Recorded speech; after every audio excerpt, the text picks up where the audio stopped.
Good day and welcome to day 7 of finishing the year strong. I'm so excited to have been on day 7, and I am pretty sure you're also as excited as I am. All right. I started this series of engagement out of a burden to help fellow professionals who may have been lagging behind in one task, goal, or the other. And like I mentioned, I've engaged quite a few, and then I realized that some people are feeling apprehensive, thinking they've not really done anything tangible this year. Um, Maybe not even professionally alone, but peradventure work has taken all their time, and looking inward as an individual, they're struggling to see what they've achieved for themselves. And so I've come up with these 7 things we can do to ensure that the remaining days in the year 2025, you can actually use that to achieve something on any area of your life you so desire. Maybe still career, marriage, or other relationships, finances, in your health, in whatever area. Okay. And so, the seventh thing on seventh day that I will be sharing is what I've titled "Commit to Intentional Closure and Next Steps Launch." I am stating this because I don't want us to. You see, something's coming to my mind now. When someone has a deadline or a finish line ahead, and then because of the speed you run too much to the point that you are falling into the finish line and you're kind of like crashing and you can't stand up. However, I want the ending of the year, which is going to be on a strong note, to serve at the same time as a launch pad into the coming year. Do not forget, I've mentioned right from the beginning of this engagement that I am hoping that by the time we are done with practicalizing with this active 6 weeks that are left in the year 2025, you then be able to replicate that same format to achieve even greater things in the year 2026. And that is the essence of my communication this afternoon. The final is upon us, and I am confident that you will get to the finish line.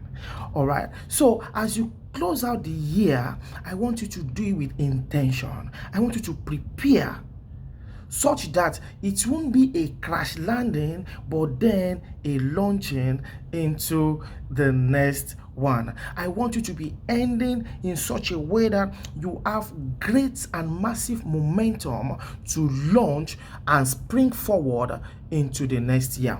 There's a quote by Marianne Williamson: every ending has a new beginning. In fact, the Bible also tells us in Ecclesiastes 3 and verse 6 that there is a time for everything. Yes, a time to finish and a time to begin. All right. So our finishing strong should serve that purpose, that as we are ending, then we are equipped with the energy, with the template, with the tools, and the know-how to go big in the coming year. Okay. So intentional closure means honoring what you have completed, tying up loose ends, and then you're consciously launching into what comes next. When you do this, you don't just wrap up, you step into your next chapter with clarity and with energy. And this is what finishing strong truly means. Okay, so today I want to encourage you. It's going to be a short video.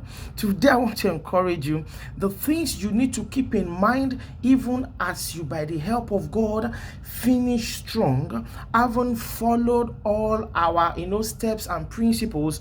It's important that you write a short year-end snapshot. Just, you need to put your year in view quickly, the things you've done, or essentially the things you are able to achieve within the 6 weeks. You need to list your wins, go to lessons, and then have gratitude. It's important. No matter how little the things you achieve this year, at the end will be, you must be grateful to God for the opportunity. And then you put down commitments for next year.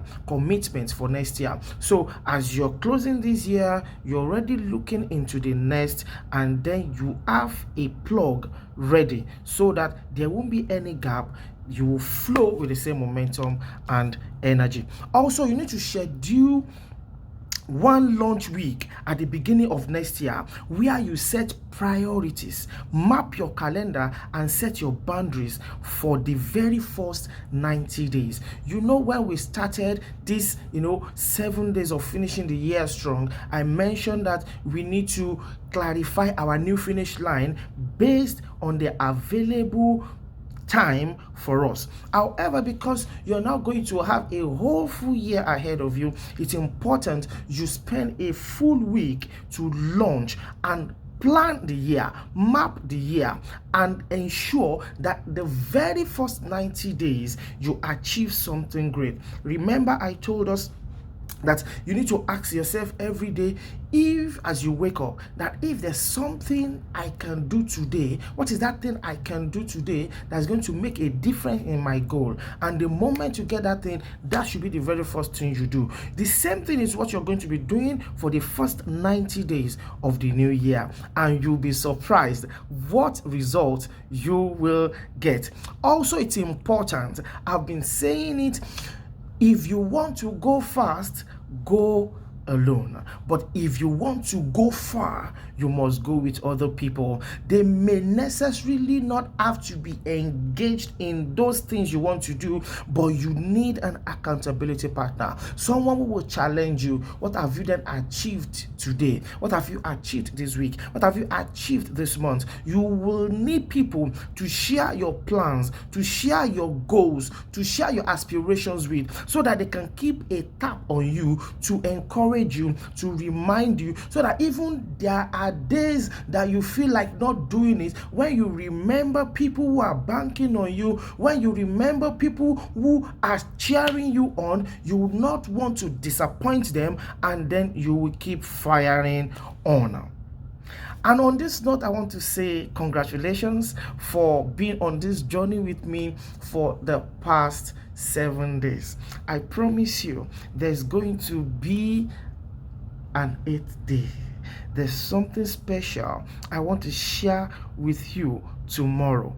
Please don't miss the message for tomorrow. It's going to be mind-blowing. It's going to wrap up everything and set you up for ultimate greatness, even beyond the year 2025. And so until I come your way tomorrow, go and win. Bye.